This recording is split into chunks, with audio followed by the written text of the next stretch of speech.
ہستی اگر کچھ مرتبہ چاہے کہ دانا خاک میں مل کر ہی گلے گلزار بنتا سبحان اللہ۔ اور خودی کو کر بلند اتنا کہ ہر تدبیر سے پہلے خدا بندے سے خود پوچھے بتا تیری رضا کیا ہے۔ خدا بندے سے پوچھے بتا تیری رضا کیا ہے۔ اور محترم حضرات یاد رکھیے، دل سے جو دعا نکلتی ہے اثر رکھتی ہے، دل سے جو دعا نکلتی ہے اثر رکھتی ہے، پر نہیں طاقت پرواز مگر رکھتی ہے۔ عزیزان احبا، اہل بیت کے متعلق جو مجھ سے سوال ہوا کہ لوگ قرآن پاک سے جو دلائل پیش کرتے ہیں وہ دلائل کیا واقعی قرآن مقدسہ میں ہیں کہ نہیں، تو پہلی بات تو ہم قرآن کی کرتے ہیں۔ دیکھیے قرآن پاک اللہ تبارک و تعالی کا جو کلام ہے، اس میں مولا نے ہر شے کا ذکر فرمایا، جمی اشیاء کا ذکر پروردگار نے قرآن پاک میں رکھا ہے۔ لیکن قرآن پاک کو جتنا مطالعہ کرتا ہے، چشم عدل سے مطالعہ کرتا ہے، اللہ تبارک و تعالی ویسے ہی اسے علم نصیب فرما دیتا ہے۔ اگر قرآن کی بات کی جائے پیارے، تو قرآن کے متعلق حضرت علی تو خود فرماتے ہیں، لوگوں میں اگر میرے اونٹ کی رسی بھی گم ہو جائے تو قرآن پاک سے تلاش کر سکتا ہوں۔ پتہ چلا قرآن پاک میں ہر شے کا بیان ہے، لیکن انسان کی سمجھ اور جتنا علم ایمانی چاشنی ملتی ہے اتنا ہی قرآن کو سمجھتا ہے۔ قرآن کی بات تو رہی ہے، یہاں سے پتہ لگا اہل بیت کا ذکر بھی قرآن پاک میں ضرور موجود ہوگا۔ اور ابھی جو سوشل میڈیا پر سوال چل رہا ہے کہ حضور والا کچھ اہل سنت والجماعت کے علماء نے رافضیوں والی زبان سے، جس طریقے سے رافضی شان علی میں اپنے آپ کو خلیفتہ کر دیتے ہیں ان کو بیان کرنے میں، اسی طریقے سے اہل سنت والجماعت کے علماء نے ایسا کیا۔ میں نے پوچھا وہ کیا بات ہے، تو انہوں نے کہا کہ مفتی صاحب بات یہ ہے کہ انہوں نے کہا وَلَا تُسْأَلُنَّ يَوْمَئِذٍ عَنِ النَّعِيمِ پڑھا اور اس پر کہہ دیا کہ حضرت علی کا ذکر ہے، اس میں تو کئی علی نام ہے ہی نہیں، یہ کہا۔ ایک آیت کریمہ پڑھی انہوں نے، مَرَجَ الْبَحْرَيْنِ يَلْتَقِيَانِ بَيْنَهُمَا بَرْزَخٌ لَا يَبْغِيَانِ، یہ آیت کریمہ پڑھی اور اس میں حضرت فاطمہ اور حضرت حسنین کریمین کا تذکرہ فرمایا۔ تو آؤ قرآن پاک کو سمجھو۔ دیکھو قرآن پاک سمجھ میں آتا ہے چار طریقے سے، اشارۃ النص، دلالت النص، اقتضاء النص، اور اللہ تبارک و تعالی نے جو قرآن پاک میں کہا ہے ایک آتا ہے دلالت النص۔ تو قرآن پاک چار چیزوں سے سمجھ میں آتا ہے، دلالت النص، اشارۃ النص، عبارت النص، اقتضاء النص۔ اور قرآن پاک میں تین قسم کی آیتیں اللہ تبارک و تعالی نے نازل فرمائی، آیات محکمات، آیات متشابہات، آیات محکمات۔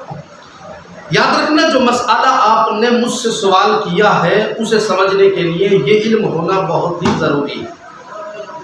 آیات محکمات تو مطلب یہ ہے کہ اللہ تبارک و تعالی اور اس کے حبیب کے علاوہ کوئی اس کے مفاہیم یا اس کا ترجمہ یا اللہ تبارک و تعالی نے کیا ذکر فرمایا ہے صرف اصطلاحی طور پر یا مفہومی طور پر بس انسان قیاس کر سکتا ہے، لیکن بیان نہیں کر سکتا کہ فلاں چیز اللہ نے حکم فرمائی۔ مثال کے طور پر اللہ تبارک و تعالی کی بارگاہ سے حضرت جبریل امین حاضر خدمت ہوئے اور آ کر کے کہا الف لام میم۔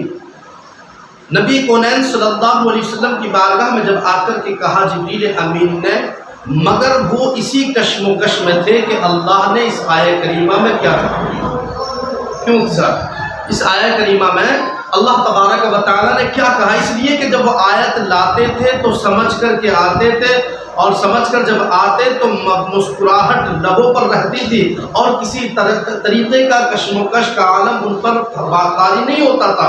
وجہ یہ ہے کہ وہ سمجھ جاتے تھے۔ مگر آج نبی کونین کی بارگاہ میں جب آئے تو آ کر کے کہتے ہیں یا رسول اللہ پڑھو الف لام. اس طریقے سے جب پڑھا تو محمد عربی نے کہا اے جبریل میں سمجھ گیا تو آگے پڑھ. بات سمجھ میں نہ آتی. مفسرین اعظام نے اس کا ترجمہ نہ کیا. امام احمد رضا نے کیا، امام اول، امام نصفی، امام زرقانی، امام قرطبی، امام حکیم اللہ چشمی، کسی نے اس کے متعلق نہ بیان کیا. لیکن اگر بیان بھی کیا جائے تو کیا کیا جائے؟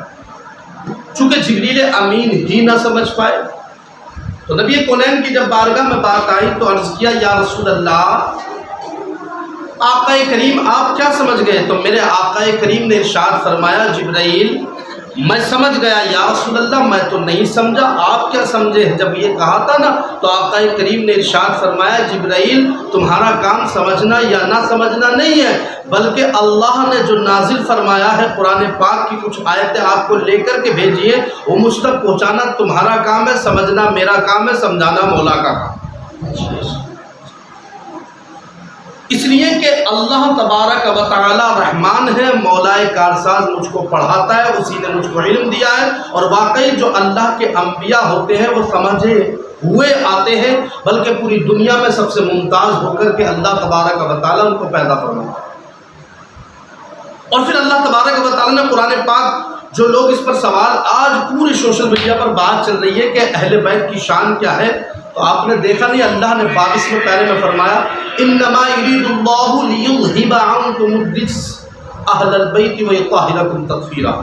اللہ تبارک و تعالیٰ نے قرآن پاک میں آیت کریمہ فرمائی ہم وہ ہیں جو اپنے آپ کو پاک کرنا چاہتے ہیں، مگر اہل بیت وہ ہیں جن کو اللہ خود پاک کرنا چاہتا ہے. اللہ جن کو خود ہی پاک کرنا چاہتا ہے وہ اہل بیت ہے. پھر اللہ نے فرمایا محبوب ہم نے قرآن پاک کی ذمہ داری لے لی. اب اللہ کے نبی کے کچھ خاصے ہیں، ہر نبی کے خاصے ہوتے ہیں. میرے نبی کا یہ خاصہ یہ ہے کہ میرے نبی کونین صلی اللہ علیہ وسلم نے عرض کیا مولا یہودیوں نے تبدیل کر دیا، عیسائیوں نے تبدیل کر دی جو جو ان پر کتابیں نازل ہوئی. توریت میں تبدیلی آ گئی، زبور میں آ گئی، انجیل میں آ گئی، قرآن پاک میں تو نہیں آئے گی.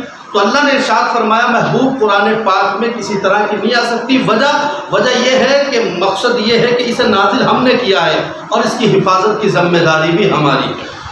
جب اللہ تبارک و تعالی نے حفاظت کی ذمہ داری لے لی تو ایک اور آیت کریمہ کہی واللہ یعصمک من الناس، اے محبوب ہر مقام پر میں تیری حفاظت فرماؤں گا. جب یہ کہا اللہ تبارک و تعالی نے تو نبی نے کہا مولا کہیں قرآن تو تبدیل نہیں ہوگا، بدلا تو نہیں جائے گا؟ رب قدیم نے فرمایا نہیں بدلا جائے گا. میرے آقا کریم کشم و کشمہ ہے، انجیل بدل گئی، زبور بدل گئی، توریت بدل گئی، کہیں قرآن پاک تو نہیں بدلا جائے گا، کیا باقی رہے گا؟ رب قدیم نے فرمایا ہاں محبوب قرآن باقی رہے گا، اس لیے کہ یہ عام کتاب نہیں یہ قرآن ہے. اور قرآن کے متعلق خود آقا کریم فرماتے ہیں لوگوں کسی پر انجیل نازل ہوئی، کسی پر توریت اور کسی پر زبور نازل ہوئی ہے، مگر مولا نے مجھ کو وہ قرآن دیا ہے کہ جب تک وہ رحمان رہے گا مجھ پہ نازل ہونے والا قرآن رہے گا. تو محترم حضرات جو بات تھی وہ واضح طور پر بس اصول میں نے بتا دیے. ایک ہو گئی آیت، یہ ہو گئی آیات مقطعات. ایک آیت محکمات ہے کہ جو آیت کریمہ ہے اسی کا اس کا ترجمہ ہے وہی سمجھنا ہے، اور جو ترجمہ عبارت کہہ رہی ہے وہی سمجھنا ہے، عبارت سے بات سمجھ میں آ جائے. اور ایک ہے آیات متشابہات، مطلب یہ ہے کہ جو اللہ نے کہا ہے اسے سمجھنے کے لیے عبارت سے نہیں بلکہ اشارت سے سمجھنا پڑے گا. یعنی اللہ نے کہا کچھ اور ہے اور سمجھنا کچھ اور ہے. فور ایگزامپل اللہ تعالیٰ نے قرآن پاک میں کہا کہ میرے ہاتھ ہے، اللہ تبارک و تعالیٰ ہاتھ سے پاک ہے تو اس کا مطلب تعویل کرنی پڑے گی. قدرت تو جس میں تعویل ہو وہ آیات متشابہات ہے. اب رہا سوال سوشل میڈیا کا، اب سمجھ میں بات آ جائے گی کہ جو لوگ کہہ رہے ہیں کہ اہل بیت کے متعلق لوگ طرح طرح کے حضور والا سوال کرتے ہیں، ان کا جواب یہ ہے کہ وہ آیت کریمہ جو پڑھتے ہیں وَلَا تُسْأَلُنَّ يَوْمَئِذٍ عَنِ النَّعِيمِ. ہم مفسر اعظم کی بات کرتے ہیں حضرت عبداللہ ابن اسود، وہ عبداللہ ابن اسود جس کے متعلق میرے آقا نے ہاتھوں کو دراز کیا تھا، دعا کی تھی.